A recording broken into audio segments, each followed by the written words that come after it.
Welcome to the Driven Young podcast with Byron Dempsey, dedicated to educating and inspiring the younger generation around entrepreneurship and practical life skills we aren't taught in school. Created for young people who seek direction in establishing their goals and passions. This podcast provides a platform for discussing the steps taken by professionals in their field related to handling finances, making money online, starting a business, growing a network, and much more. And now your host, Byron Dempsey. Welcome back to the Driven Young podcast, and today is an epic episode. I started this podcast to bring value to the younger generation, and that is exactly what this episode is all about. This guy reached out to me through Instagram and asked if we could have a quick Skype chat.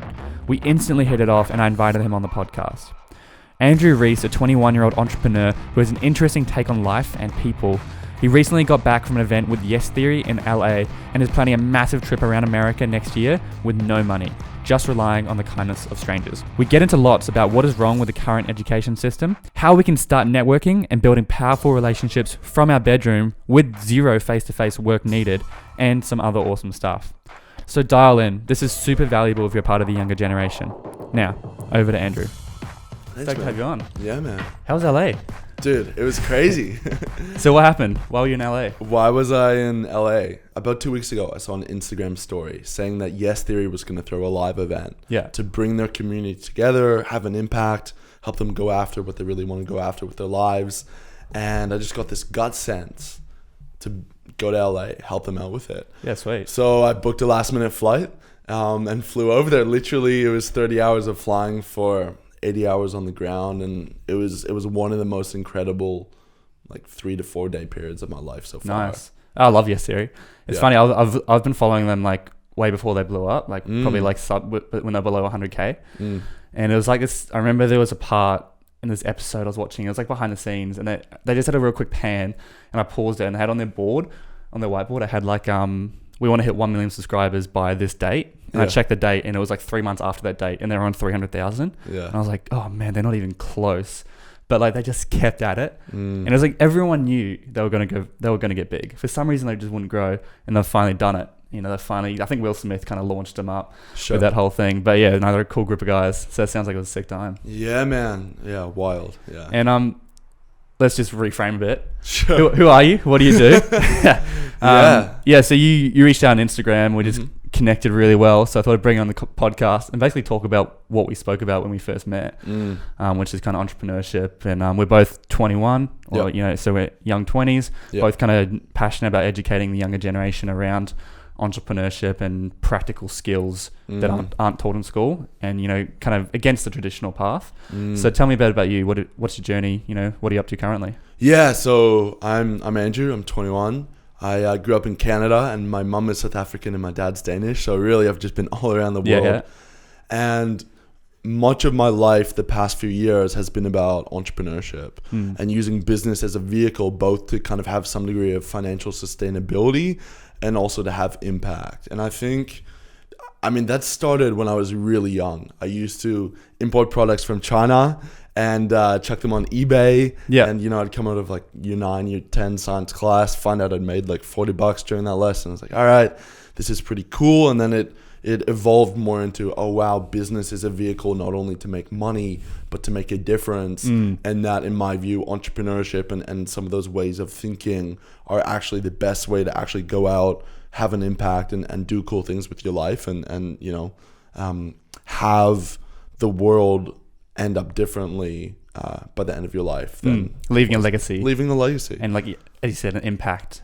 And so that's what you've done. You've created a company or around Future You. Tell me a bit about that. Yeah, so Future You started when I met this incredible entrepreneur called Samuel. And I was working on a different business at the time called Virgo, which was doing, team development through social impact projects. And it wasn't really working out, to be frank. I was waking up at 4 a.m. and going to random pitches in the city, but it wasn't working out. And looking back now, I wasn't at the stage of my life and, on my own journey where I could have had that kind of thing be successful. Yeah. And so I was chatting to Samuel and I said, Samuel, here's where I'm at. And he said, how about you come and lead this project called Future You? And he'd run an event in his daughter's high school where he brought together a bunch of speakers from a range of fields that had all built lives and careers that they loved. And he ran this event where they shared their journey. They shared, their fears and doubts and how they got to where they ended up getting to. And he's like, I want to turn this into something. And so I helped him turn it into something. We ran a 600-person event like 2 months ago now. Nice. I led a team of 40 volunteers on the day. I mean, we've worked with UTS. We've been sponsored by Google. And that's been really great. And this idea of creating something that has an impact, because I was never exposed to these kind of conversations in high school. Neither was I. And this is the reason I think we've both started something very similar. Yeah. Like, literally, the way I like to say it is that I was lucky enough to have my life not go the way I wanted it to go growing up, because the only reason I didn't, jump in, and I was just going to be a business analyst for 10 years. And then maybe after that, I'd start my own thing. And then my permanent residency didn't come through on time. Yeah. And I'm like, shoot, I don't want to pay $40K a year for a uni degree. And then that's what led me to, okay, cool, I'm going to take some time off, explore things, meet people, have different experiences. And that's what led me down the path I'm currently heading down. And that's what you did. So you took time off? Well, literally, I mean, it started off being 1 gap year and then 2 gap years. And but that's good, because I'm always saying to people, like, once you finish high school, you're 17 or 18, you can't possibly know what you want to do at that age. You're so young. And statistically speaking, you're going to be working in a job that doesn't exist yet. Yeah. So how can you study for a job that doesn't exist? Yeah. So I always say, like, I think taking a gap year, discovering who you are, what you want to do, is one of the best things you could do when you finish high school. And that's what you've done by the sound of it. 100%. And like, it was 1 gap year, turned into 2. And then I actually did spend 1 year at university in Canada last year. And it was really interesting even there, because people are actually discouraged from taking gap years. Really? Because it affects the high school's statistics on the number of students that entered first year university. Oh, right, yeah. And so some of my friends at McGill were, they're doing degrees they don't even like, and they're already working out what grad program they want to do, and they don't even enjoy that, but they just feel like they should be doing it. Yeah. Well, and it's just running on autopilot, and there's no awareness of there being something else. I mean, what scared me from spending a year in university was how many 17, 18, 19, and 20-year-olds have already given up on their dreams, given up on the impact they want to have and what they really want to do with their lives. And they're already settling at that age. Yeah, I was talking to a chick, and she was telling me about this guy who she was just talking to me. She's like, oh, wait, so what are you studying? What are you going to do? And he's like, I don't care as long as I make money. And it's like, it's such a bad mindset to have. Like, you will care in 10 years' time when when you're burnt out from doing something you didn't like. And maybe you're on $150,000 a year, which is good for you. Yeah. But it's not going to make you happy. Yeah. And I think now we have more opportunity than we've ever had before. You know, especially with online social media. Yeah. So you said you were drop shipping, were you? Yeah, man. Like, yeah. You were drop shipping because I did drop shipping as well. Yeah, from China. Yeah. Well, I broke even, so I considered it like a bit of a win. So the money I put into it, I was getting enough from ad spend. I never went fully into it. Okay. But I just explored. Like, I was exploring everything. Yeah. And I think that's what people should be doing. Checking out YouTube.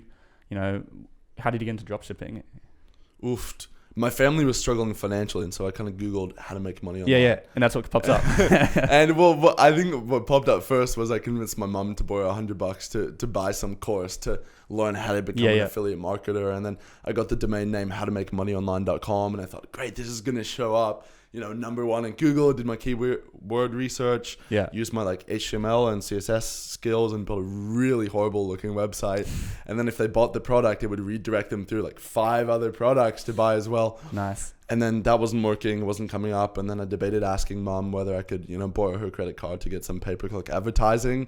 And I eventually decided, nah. And ended up finding, just messaged like a couple hundred sellers on eBay, found out what was hottest at that point in time, and that's how that started. Yeah, sweet. It's epic. And at the same time, I think for me, the internet is great from a business perspective, but even what I've really been exposed to, and what's really just shocked me at how much potential there is in the past 6 to 12 months, is literally from a connecting with people perspective. I mean, to draw back to LA, yes, I hung out with Yes Theory, and that was pretty cool. And I also hung out with a bunch of other people. Yeah. I mean, like, every single person I hung out with in LA, I had never physically met before. Some were friends of friends, but, the first night I landed in LA, I went to a friend's kind of show, and he runs this really cool project to give up and coming DJs and artists exposure that they otherwise wouldn't get. Yeah, sweet. And I connected with him because I was doing this project where I, looked at influencers or authors or whatever it was that I liked and respected, and went to their Instagram posts and found people that had put interesting comments on them, and then DM them saying like, hey, you're free to FaceTime for 5 minutes. I'm doing this project where I chat with random strangers. And so this guy, his name's Anthony, I'd FaceTimed him like from my dad's farm in Canada 6 months ago. And you then I DM'd him. LA. Yeah, I'm coming to LA. I stayed at his place the first night. He hooked me up with like a free phone plan the whole time I was over there. We're just like super good friends, and it goes way beyond him. Like, because you met him, he introduced you to other people, and you met them, and I met some of it's like his a ripple friends. effect. Almost. Ripple. Yeah, literally, it's crazy. I mean, it's crazy for me to think of how many things, how many friends, how many connections, life experiences like only happened because I planted one random seed. Dude, I got a cool little story as well. Exactly that. See, so for you, you're basically, to summarize what you've just said, you've just said you reached out to this guy, one of probably hundreds almost, in a comment. So you DM'd him and he said, "Hey, you're doing this," and you FaceTimed or you FaceTime, like Instagram video you chat. met him, and you've obviously stayed in touch. So when you went to LA, you hit him up and said, "Hey, I'm in LA, let's catch up." Yeah, he introduced you to a whole bunch of people that you've now got as friends in LA, who are now in your network and your connection, and have led you to more opportunities. Yeah, like all because you sent like that one message. Right. And so it's like, how can you plant as many seeds as possible? Yeah. This is one of my underlying life philosophies, is how can I put myself in as many situations as possible to see what happens, because you never know. And I've had so many times where I would have never thought that something would, I mean, I was in India last year. I got flown out to India, and I got to do some comedy for a Nobel Peace Prize winner, and a lot of that came from a random connection that I had where, oh yeah, there's this app called Shaper, which is like Tinder but for networking. Yeah. And my good friend Samuel, who I studied Future U with, we were just randomly talking, and I was like, oh yeah, you should check out Shaper. And then he matched with someone on Shaper who then said, you have to speak to this lady called Kat. And then I met Kat. A bunch of us got sushi like, I don't know, 2-3 years ago. She was running late, had her dress on backwards. It was a mess. And then I was going home. I was at the train station, and she called and she was like, hey, do you guys want to come back and keep hanging out? It was really great chatting to you. Yeah. And so we built a relationship from there. And then, off the back of that, I ended up in India. And it's like, oh, what if I hadn't gone and kept chatting with her? Like, there's so many examples of things in my life where it's like, okay, cool, how can I optimize for planting as many seeds as possible? I'm exactly the same. So for me, there's like one seed that triggered everything. So I'm trying to think. So I got presented with like an MLM opportunity, right? And I was like, and I had no idea, I had no idea what it was. And so I checked it out. I signed up with these people, and they had like an epic, like every week they'd have meetings, and you go in, it's a team meeting, and you just like learn and everything. And so it was like, they created a really cool environment. And so I didn't stick through with it, but I had this environment, and this introduced me to the whole kind of business mindset, because MLM are huge in personal development. Yeah. And so I was like, okay, in personal development for people out there is like listening to what you're doing right now is personal development. Listening to podcasts, reading books, anything that can help change your mindset and you can learn from. And so I started listening to podcasts, and I got introduced to Gary Vaynerchuk and all those guys online who I started following. And so they really opened my mindset. And literally the only reason I got my job, which got me to where I am with Glenn, so I got my job with Glenn 2.5 years ago, was because they put up an ad targeting anyone who liked Gary Vaynerchuk and video. Yeah. And so the only reason I saw the ad, then I filled out the ad, and then I met him, got introduced to all his people in his network. Yeah. And now here I am today, all because of the tiny thing I did. And you could go back even further. Yeah. Who I met, the person who introduced me to MLM was at an event I went to, and I didn't want to go to, but my mum like made me go. Yeah. And so it's like I went to this event, I had this, and I got introduced to this mindset, and then I got the job, and here we are, all because of one tiny thing. Yeah. I think the other thing that you probably mentioned that was really good is just planting as many seeds and just asking. I think so many people are scared to ask. There's this Steve Jobs video where he talks about when he was like 14, he asked to go work at a computer factory, and he learned about circuit boards and stuff. Yeah. And it's like, he just asked him, and the guy said, yeah, sure. And he, you're a great example going through and just DMing as many people. Like, yeah, why not? People wouldn't do it. No. So what's the cost? Yeah. What are they going to, like, seen you, not respond? Who cares? Yeah, well, it's like the moment you connect with what you really want to do with your life or what you're curious about, the first thing that's present for you is the gap between where you are now and where you want to be. And where you want to be, and whatever that is, or where you think you maybe might want to be. And most people aren't willing to even take the first step. Yeah. Most people aren't willing to confront the fact that, you know, they want to do life on their own and be individual, or that they're scared. Yeah. They say they are, but they're not when it comes to it. Mm. Everyone thinks, oh yeah, people. I remember as a kid growing up, I always had this perception that famous people got lucky, they didn't work hard. Yeah, I always look at like Justin Bieber or something. He had like a viral video, and then some producer found him, and then they did Baby, and then he just blew up from there.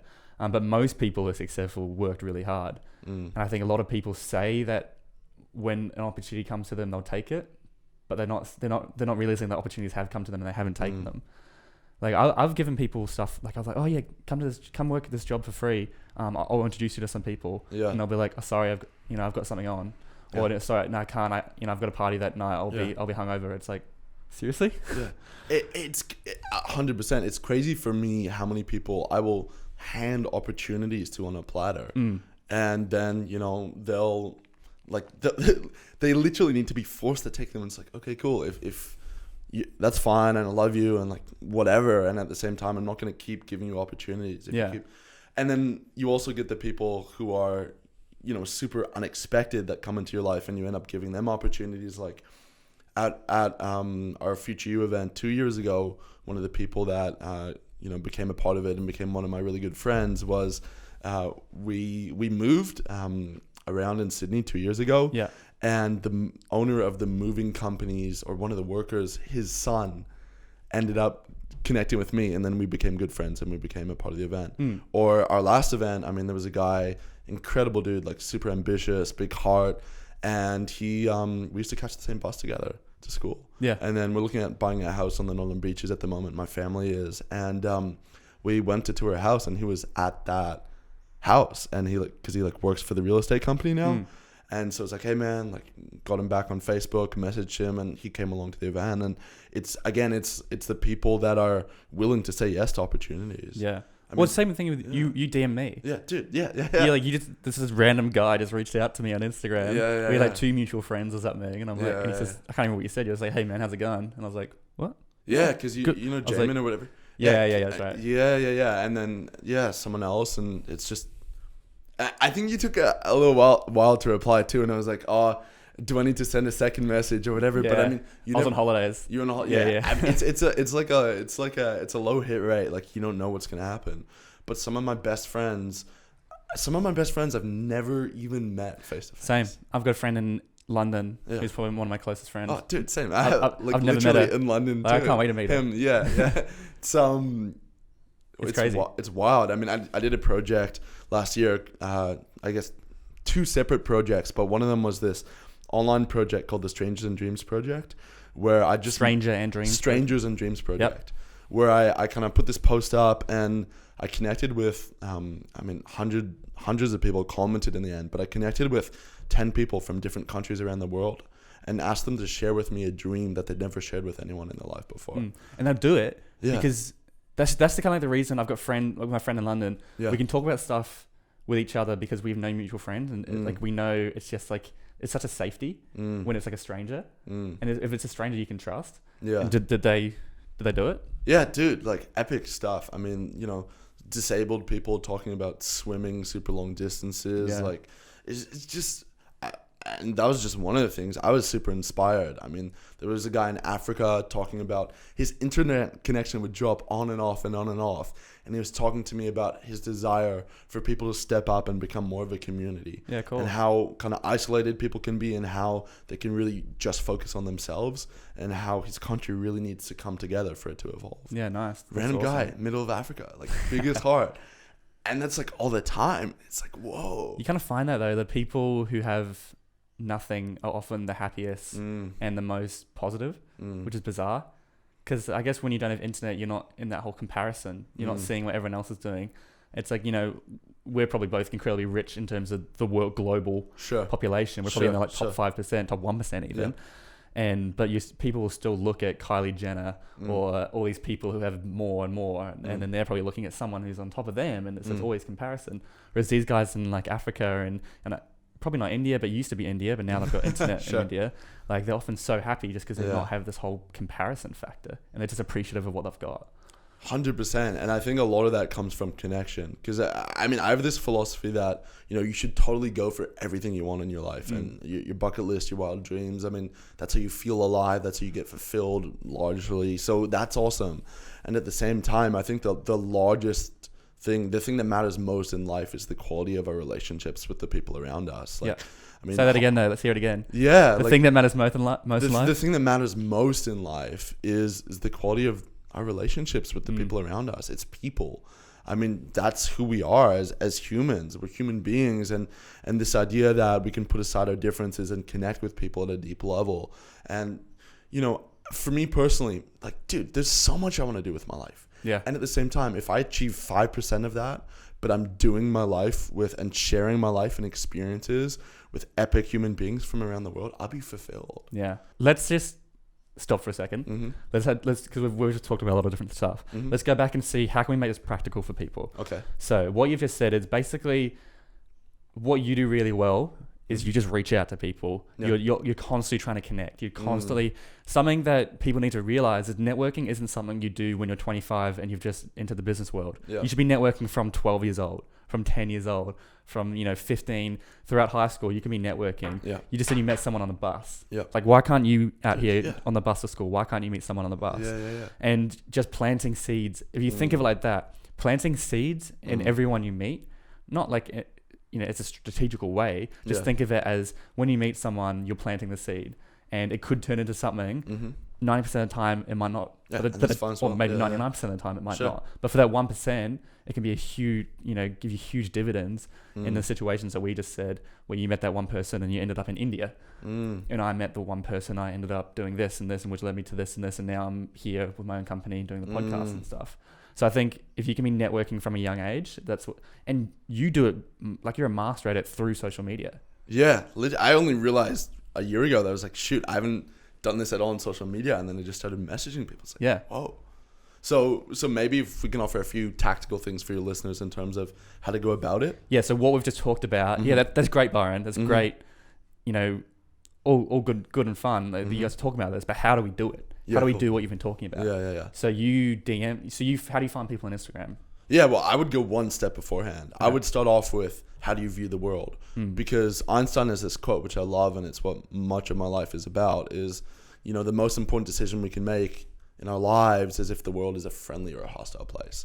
Because if we decide the world's hostile, then we, build our walls taller, then we protect ourselves more. And if we decide the world's friendly, then everything we do, our technology, it all amplifies our connection. So first of all, you have to make a decision, because if you view the world as this dangerous, hostile place, you're not going to be able to make those connections in the first place. And by that, you mean like someone who would, let's say we've got someone who has that view. The difference is when you message them, they're going to ignore you. They're going to be like, who's this creepy guy messaging me, right?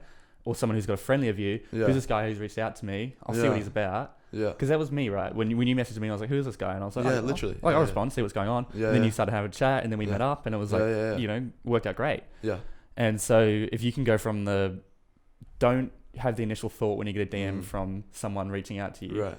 Don't have a negative thought. Think, okay, why is he reaching out to me? Obviously for girls it's a bit harder because they often do get creepy guys. And if it's also like Forex traders. Or like, MLM, or it could be, some Indian guy wanting to, send you money or something. But obviously Instagram, you can check out the profile and you can kind of, in 10, 20 seconds, you can kind of go, okay, these guys are legit. Yeah.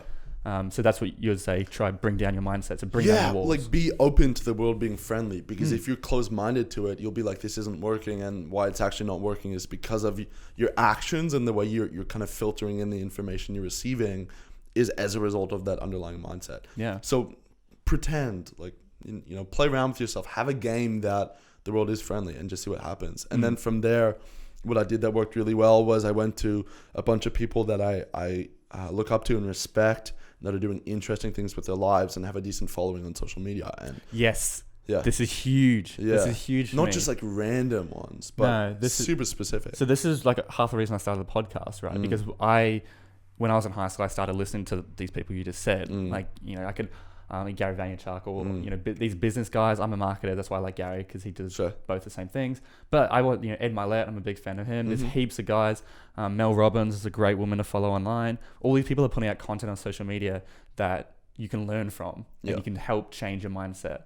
And so that's what you're saying. Start following these cool people. Yeah, follow them. And also for me, a bunch of the value, even if I'm going to events, the value is often less about the person running the page or less about the person speaking at the event and more about the people that, that Instagram page attracts or that event attracts. Because if they have a similar mindset to me, a similar approach to life, then, it becomes super valuable and we connect. We just click, right? So I would go on and I would DM a bunch of people that had interesting comments. And as a kind of segue in, I said that I was doing a project where I connected with one stranger a day over Instagram. And it's a gentle opener, people that are, happy to connect. That's really good. That's really good. People are like, okay, cool. And then, you chat with them, arrange a time, ask them what time zone they're in, line something up. And then I just started having conversations. And that's seed. Seed planted. Right? And it doesn't need to go anywhere. And at the same time, just learning and experimenting. And there's such a beauty and something so profound in connecting and resonating at a deep level with a human being on the other side of the world and talking about, life and whatever it is, all that you share and how you have so much in common. So yeah, I would message about 5 people a day. Nice. And I did that for a couple of weeks, and then the replies started building up, I just had to stop messaging people, and then I just started speaking to people. And so let's go back. So what you basically just said is you'll find an event that you resonate with or a speaker that you resonate with. Yeah, that's in person. So if we're talking Instagram, I'm talking more of finding a page. Oh, okay. So let's say an event or a page or someone. Let's find a social media influencer that is putting out content that you really enjoy. Basically, what you're saying is you're probably not going to be able to reach out and connect with the main guy. Let's say he's got 1 million followers. You could, but he's very busy and stuff. And so what you do is you reach out to people who follow him because they're going to have the same interests as you. They're probably going to be open-minded. They're going to want, they might be open to having a conversation. Yeah. And so that's practical. You first change your mindset. Second, find a page or something that you really admire. Yeah. On Facebook or Instagram, and you can reach out to people in the comments, and you reach out to 5 a day. Yeah. How many didn't respond? Oh, actually, like half the people will respond. That's pretty good. Yeah, probably like 2 out of 5 I'll end up having a conversation with. Yeah, wow. Okay. That's really good. I was shocked. Yeah. For me, it's probably because the kind of pages are open-minded things. Like if it's Yes Theory, if it's Elliot Bisnow, Summit Series, Tim Ferriss, whatever it is. For other people, it may be different depending on your interests. And at the same time, you already have something in common with that person because you're following that page. Yeah. And I would add something to my messages, which was linking to that comment. And actually, I would reply to that comment saying, "Hey, love your comment. Engage with them in some way. Just sent you a DM. Would love to connect or something." Sweet. Like that. All right. What's next? So you've connected. Then you chat with them. You've chatted. So you comment, send them a message. Then you literally chat with them, like you line up a time over Zoom or Hey, Skype. what time zone are you in right now? I'm in Sydney. If you want to get tactical, I will work out how to minimize the number of message exchanges back and forth, because each exchange makes it less likely from a time and effort perspective on their part that it'll end up happening. And I'm super confident that once I can get someone face to face like this, or once I can get someone on a video call, like whatever, I've got in the bag, to connect with people. Yeah. But it's like, okay, cool. How can I almost convert as many people as possible that I want to get to that point? And the thing is, once you've had that video chat and you get along and you like each other, then you obviously add each other on LinkedIn or whatever it is. Sure, yeah. You've got them, and now they're in your network. Now you think of it like they're in like your arsenal of your network. So whenever you say you've got an opportunity that suits them, you can just go pull them out and call them up and say, "Hey, I've got something that's happening," and vice versa. If I've got an opportunity that suits you. Like you come to LA, you can just pull them out of your arsenal and go, "Hey, I'm in LA, let's connect." And if you can build it all around the world, that's pretty awesome. Yeah, and the only gap between that first comment, reply, or message on Instagram and having incredible friends all around the world is your communication skills. And that's like one of the most important things for people to develop. Communication skills. And actually, like, what questions are you asking? How can you be interesting? How can you be different? Yeah. Like when I meet people at an event, I have 2 go-to questions. One is, what would you do for the rest of your life if money was no object and it was impossible to fail? Yeah. And the second one is, I get them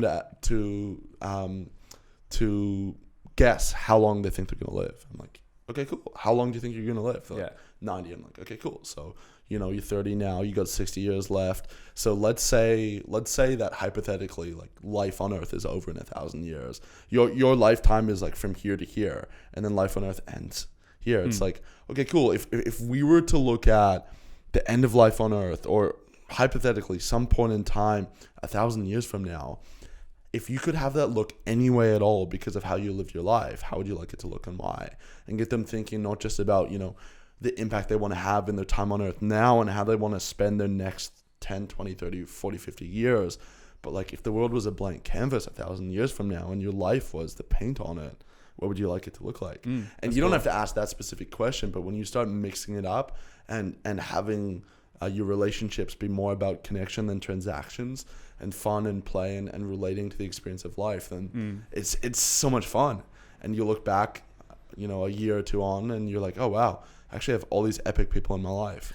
And it's like, wow, I guess that kind of happened. And it's huge. Yeah. Especially because if you can have these connections early on, right, it's going to benefit. And let's say by the time you hit 21, our age or something. I wish I'd started doing this at 15, 16. I kind of did, but not to this degree. Let's say you hit maybe 23 or something, and you've got 1,000 people you've done this with. That's 1,000 people in your network. You can now, whenever you have something, they're going to support you. Whenever you're launching something, if you're launching a book or you've got a podcast or you do something, they're going to share it on the Instagrams. They're going to do anything for you. If you're in London, you've got free accommodation. You can essentially get free accommodation around the world if you've got this connection. Yeah, I guess you can accommodate to people who come to Sydney or wherever you live. So it's just like the benefits are, for the amount of work of just messaging someone and then having a quick call, it's so little, and it's such a practical way to build your network that I haven't heard before. So I discussed it, but just before the episode, we hopped on about this woman who I had on, Brioni, and she talked about how she would go to events and build for free. She'd volunteer her time. Similarly, she would network with the people at the event, and she'd network with the speakers. So there's another practical way to build your network. But this is even easier.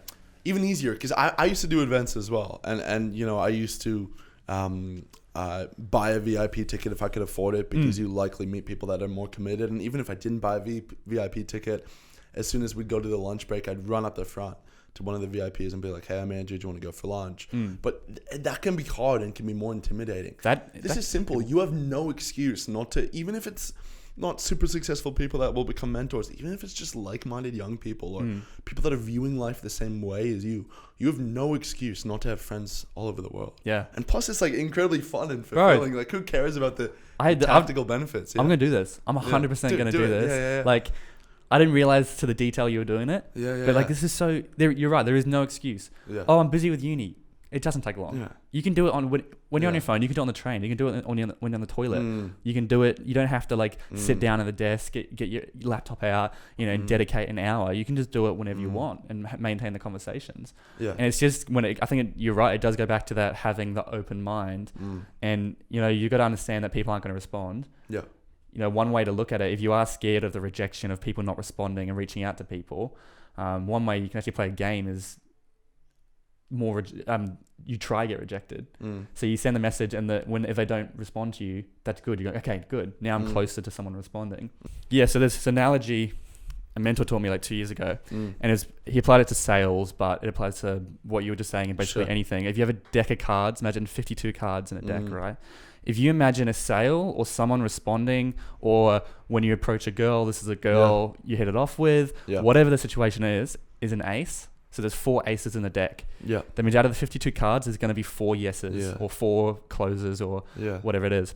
If you flick the deck over and let's say you get 9 of hearts, okay, that's a rejection. But what it means is there's now 53 cards in the deck, which means you're closer to getting that ace. So you now flip another card over. It's 8 of diamonds, 6 of diamonds, 3 of spades, club, 4 of clubs or something. You've now got 48 cards in the deck, which means you're even closer. And so if you think of it like that, every time you get rejected, or every time you don't get that sale, or you don't get what you want, you're that much closer to getting it. It's a really good mindset to have, and it can kind of be quite game changing. And like, if we want to take it really deep, let's do it, dude. Let's do it. I have this other mindset, which is part of the problem you might be afraid of getting rejected or someone not responding is because you're assigning in a binary way good or bad to that specific scenario or interaction. That's a very limiting way to view life. Like, dude, I mean, just to share, in my life, growing up, my parents had a really messy divorce. Yeah. Like super messy divorce. That's rough. And once when I was younger, we were meant to go on holiday to New Zealand, and we got taken off the plane because my dad had filed a last minute thing claiming we were a flight risk. Oh, so your dad wasn't on the plane? No, my dad moved back to Canada. No way. Yeah. And so we had to delay our holiday, and we ended up in New Zealand 3 months later.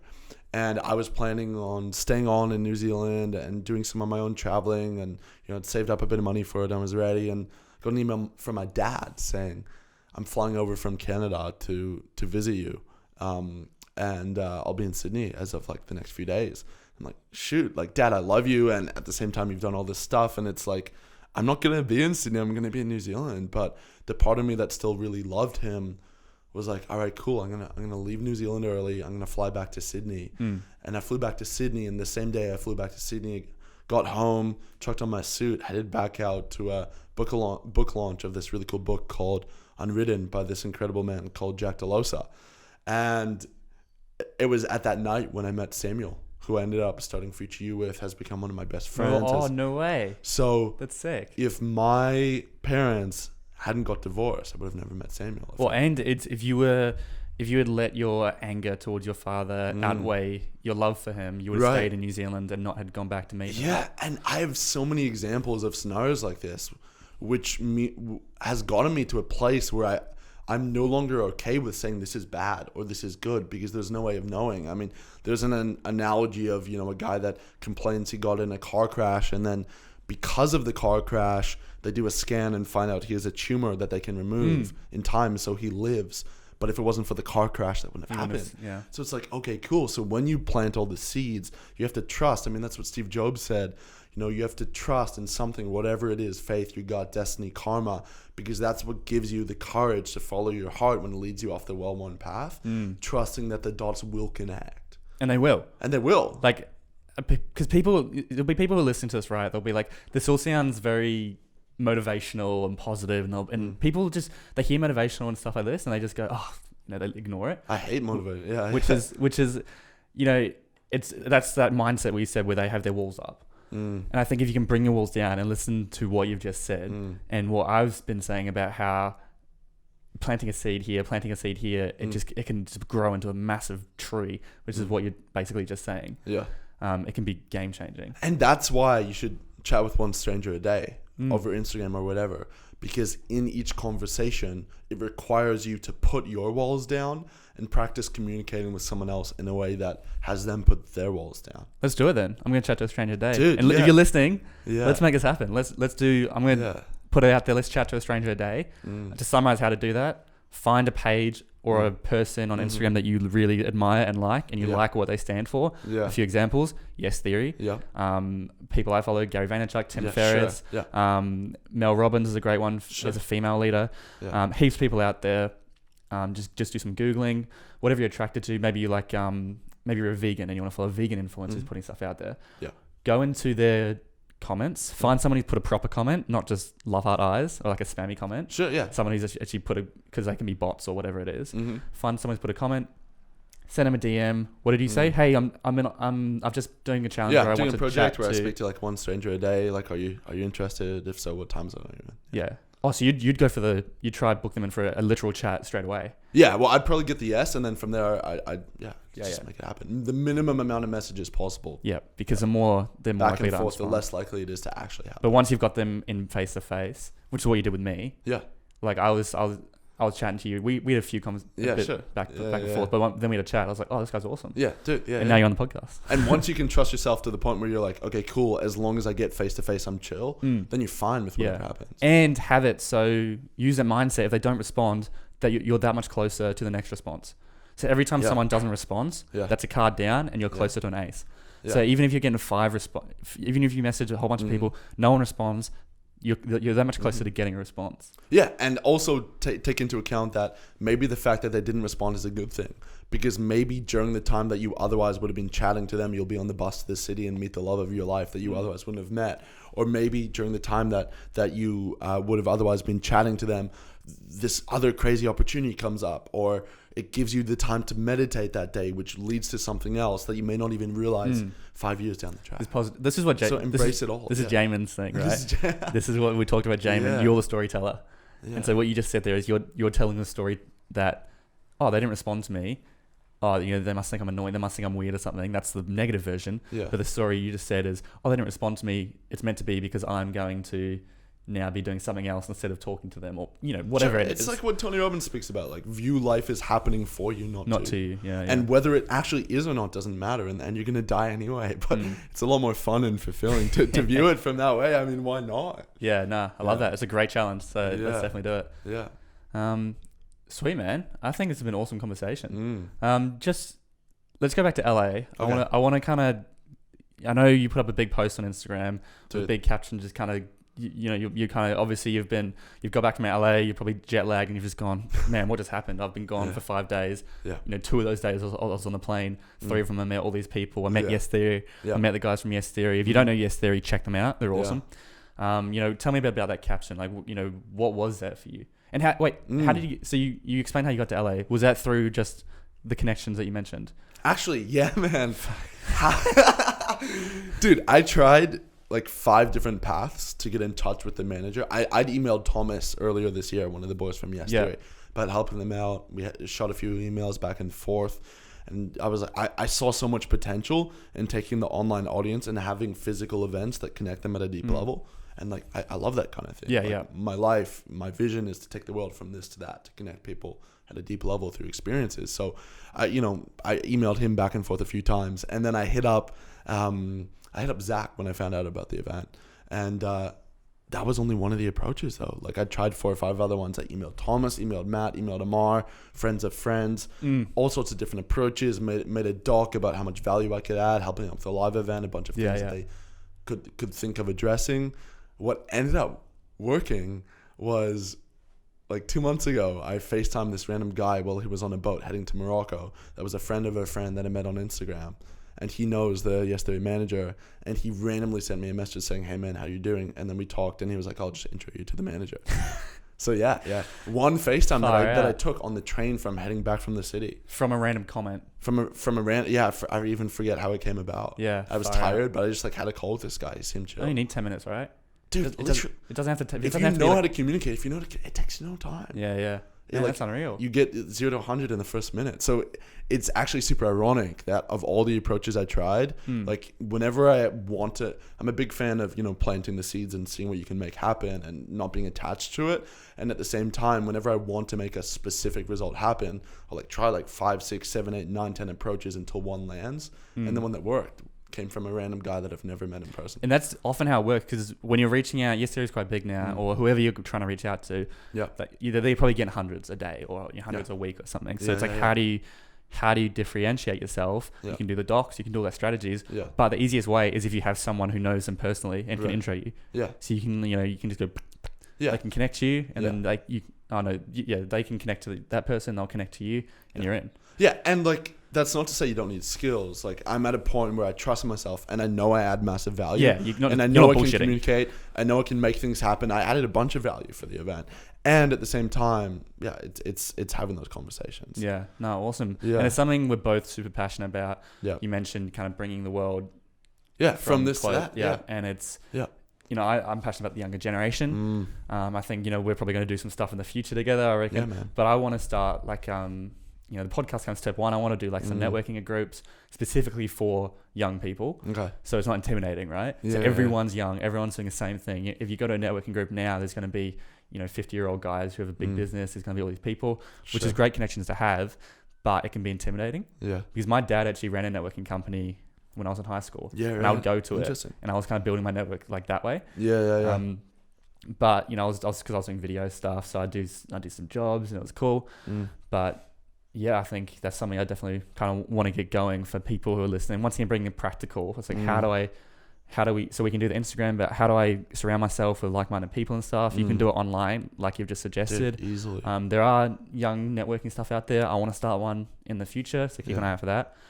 You've got your events, Future You. So that's You've got events for young people. Like, there's lots of stuff out there if you open your mind and you Google. and you like get started, like rock up at something, but be willing when you're early on to, head into the city at 4 a.m. for a chance to pitch something for 30 seconds. Be willing to eat shit. Gary says, eat shit now and have caviar for the rest of your life. And like also actually connect with yourself and the impact you want to have.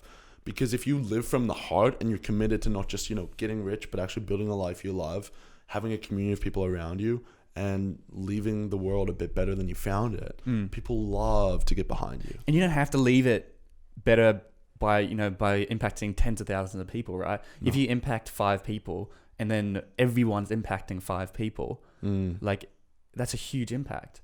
If that makes sense. So we're talking about doing it like, using social media, impacting lots of people. So that's not attractive to some people. They might not like being the face and being out there. But if you just impact 1 or 2, 3 people in your life, maybe save someone's life who was feeling suicidal, or maybe you get someone out of a job that they hated and now they're doing something passionate. And now that person who's doing a job that's passionate impacts another person. Yeah. And they get them out of the job they're doing. They're like, oh, hey, dude, I just quit my job 3 years ago. It's been the best decision.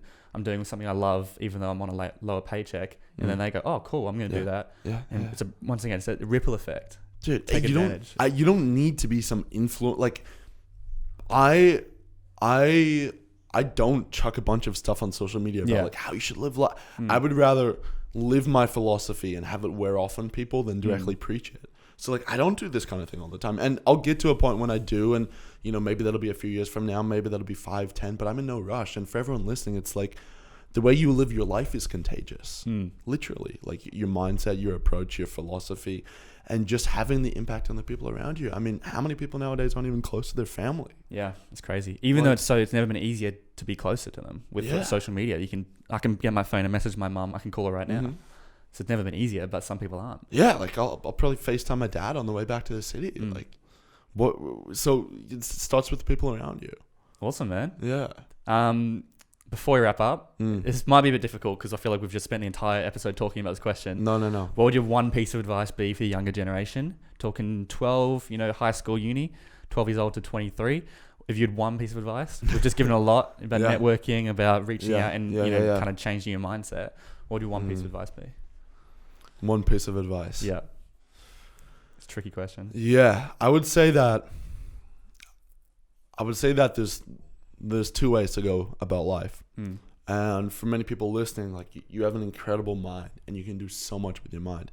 And the one way to go about life is to look at your mind and leverage it with what you want to build, and get super strategic and do all the right things and build this glamorous, impactful, great life. And many people go and do that, and that's amazing and good for them. And the second way to live, kind of like what I was talking about on my Instagram post, is, as the third level of life, is to live with the heart more, and to take the time to slow down and work out what you really want to do with your life. Take the time to expose yourself to new experiences and be open-minded. Take a gap year. Travel, meet people. Yeah. And through that, you're going to discover who you are. Yeah. And have the courage to live a life where you listen to your gut sense and your heart, and then your mind amplifies and builds out whatever's in here, rather than just living your life from the mind. Love it, man. And take risks as well. Dude, that's something we were talking about a while ago, was take risks. You're young. Literally. If you take a risk right now, if you ruin, if you take a huge risk, you lose a bit of money. Right. You're still at home, or you're still living at home. You've still got food coming in. You don't have kids to look after. You don't have a wife, or you don't have responsibilities. It's like, just take a risk now. I get fired up about this. Like, there's this quote, which is, if you don't take too many risks while you're young, you get accustomed to the barnacles of the good life, and then from there, it's like you'll never break out of it. I know a bunch of people that are living like, oh, cool, I'm just going to do what I'm supposed to do in my 20s. And then in my 30s, I'll go and do what I really want to do with my life. That's the problem. But when you're in 30s, suddenly you've got a wife, you're starting to have a kid, you've got a mortgage, you've got stuff to do. It's like suddenly you've hit your 30s and you're going, oh, this is what I want to do. Yeah. Oh, I can't do it because I'm trapped. Yeah. It's like, so do it now. Exactly. So am I going to see another Instagram story or some form of it with another opportunity to spend 30 hours on a plane and buy a last minute flight to spend 80 hours? By the way, I bought my plane ticket before I even knew that I was going to be in touch with Yes Theory, before I even knew that I was for the event. For the event. Yeah, because you like had throw the your dates. hat over the fence. Yeah, I just knew that it was going to work out. Like, and I'm going to risk. I'm going to be taking dozens and dozens and dozens of risks like that over the next few months, over the next few years. And that's fine. Like, I have a safety net to fall back on. Yeah. And if you're listening to this, you probably do as well. You might be thinking, oh, these guys, maybe if you're not in Sydney, you grew up in Sydney. I didn't grow up in Sydney, by the way. I grew up in a small town in New Zealand with 30,000 people. I'm not trying to say that I was in poverty or anything, but if you're listening to this, it means you've got access to a phone, internet, Wi-Fi.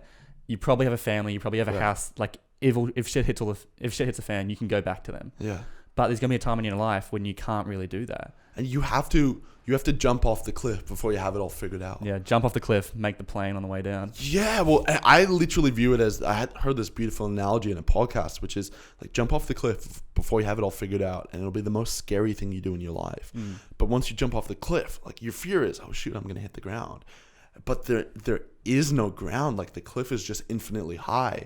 So you just keep falling, and you learn to love the rush of the wind on your face, and you feel alive. And it's like, once you jump, you're just ever falling. Yeah.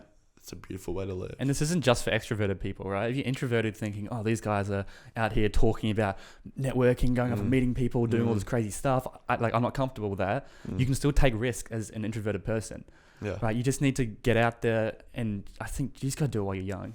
Right. I think it's just such an opportunity, because if you fail, there's no consequence. I mean, there's basically no consequences. It's a great opportunity, and there's never been more opportunity, more chances to take risks than they have now. Back in the 80s or the 50s or whatever, you would have been ridiculed by your family. If you've listened to the Nike founder, his Shoe Dog, his book. Have you heard that book? I've heard of it. Haven't read it myself. Oh man, like, his story is unbelievable. But he took a huge risk. Like, I'm talking 18 years. Yeah. It was 18 years before Nike went public, and he made any money. He was basically on like minimum wage for 18 years running Nike, and so like, he was ridiculed by his family, right? Yeah. But then once it started picking up, anyone who invested with him became instant millionaires. There's a family that put their life savings, $10,000 at the time, which is probably like $100,000 in today's money. Yeah. And he was like shitting himself. He's going, oh man, what if it doesn't go through? These are my mate's family. They've looked after me. They're like my second parents. They made like $1 million the second they went public. And the IPO went public. So take risks. There's another. Maybe we've just gone on a bit of a tangent. Dude, just do it. But thanks so much for coming in, man. Dude, 100%, and before we fully wrap up, where can people find you? They can find me on Instagram. I guess someone else named Andrew Riis took my username. So my Instagram is Andy Riis, so ANDYRIIS. It's Danish. Yep. Or Facebook, just search me up, Andrew Riis. And I'll put everything in the show notes, or on my Instagram. I'll put it on my social so you can find it out. Yeah, beautiful. Yeah, go follow him, and thanks so much for coming on the Dude, podcast. Biggest pleasure. Yeah, man. Awesome, man. Cool. All right. If you are still here, thank you so much for listening to this entire episode. If you got some value out of it, it would mean the world to me if you left a review on iTunes or shared it with your friends or family. Otherwise, I'll be putting up videos of this episode on Instagram and Facebook, so check it out there at Byron Dempsey or at Driven Young Podcast, and I'll see you on the next one.